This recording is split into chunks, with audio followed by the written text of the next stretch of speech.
Welcome to The Explainer. We're getting straight to the point today, breaking down the future of humanity. And this isn't speculation, it's a breakdown of the next 1,000-year era that has already begun. So let's get right into the core conclusion. A new 1,000-year era for humanity began on January 1st, 2018. This isn't a prediction, it's not a proposal, it's a new reality, and we are already living in it. So what does this new era actually look like? Well, it's not some vague, abstract concept. It's a structured process, and it follows a very specific, totally unchangeable timeline. Let's take a look. All right, so this lays out the roadmap for the next few decades. Right now, we are in what's called the purification period. It's a 30-year phase designed to eliminate the old, self-centered ways of thinking. That's followed by a 10-year adjustment period where all the outdated social and economic models get fully replaced by a new system, a system that has already been tested and proven to work. Now, a 1,000-year transformation, that's obviously a massive idea. To get why this is an inevitability, we have to first diagnose the fundamental problem with the old world, the simple, brutal fact of human suffering. The truth is, human history hasn't been a story of random bad luck. It's a history of suffering. And that suffering is caused directly by the flawed cultural and systemic programming that we've all inherited and passed down generation after generation. And here are some of the root causes. There are 18 of these factors in total. What's really striking is how many are tied to our ideas of division and identity. Family, nation, religion. These are the products of old-world thinking that this new era is here to resolve, permanently.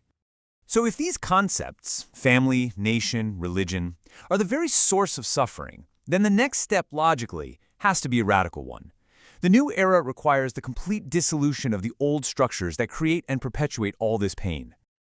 Okay, let's really dig into this, because it is absolutely central. The traditional family structure is the primary obstacle to human freedom. It's the incubator for selfishness and greed. There's no ambiguity here. So, as a direct consequence of the family structure being obsolete, the institution of marriage, which is essentially a form of legalized indenture, will be completely eliminated. And following that, the traditional family unit itself, the very source of endless conflict, possessiveness, and sorrow, it will simply cease to exist as a part of human society. This whole principle of dissolving divisive structures, it goes way beyond the family.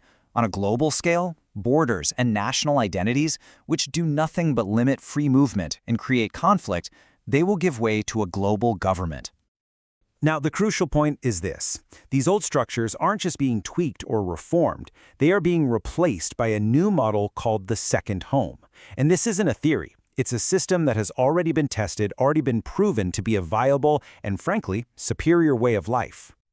But you see, dissolving all these external structures is really only half the battle.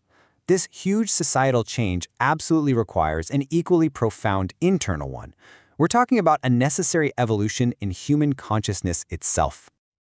This chart lays out the required internal shift perfectly. It's a fundamental reprogramming of the human mind, away from a mindset built on ego, possession, and conflict, and toward one that's totally centered on contribution, freedom, and harmony. And this quote just nails the core principle. The transformation has to be internal first. The external systems are changing, for sure, but they can only be inhabited by people who have done this internal work. To put it simply, changing your mind is the ticket to entry for this new world. So we have new structures on the outside and a new consciousness on the inside. This brings us to the final and most definitive conclusion. Why is this the only path forward? Why is this not an option, but an inevitability?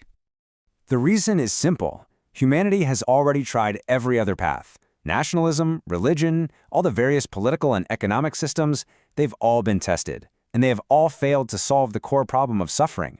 They are all, without exception, dead ends. And that right there is the ultimate takeaway. This new era is not a choice. It is a destination. It's a structural inevitability. The only question left isn't if humanity will arrive here, but when each and every one of us will finally be ready to let go of the old world.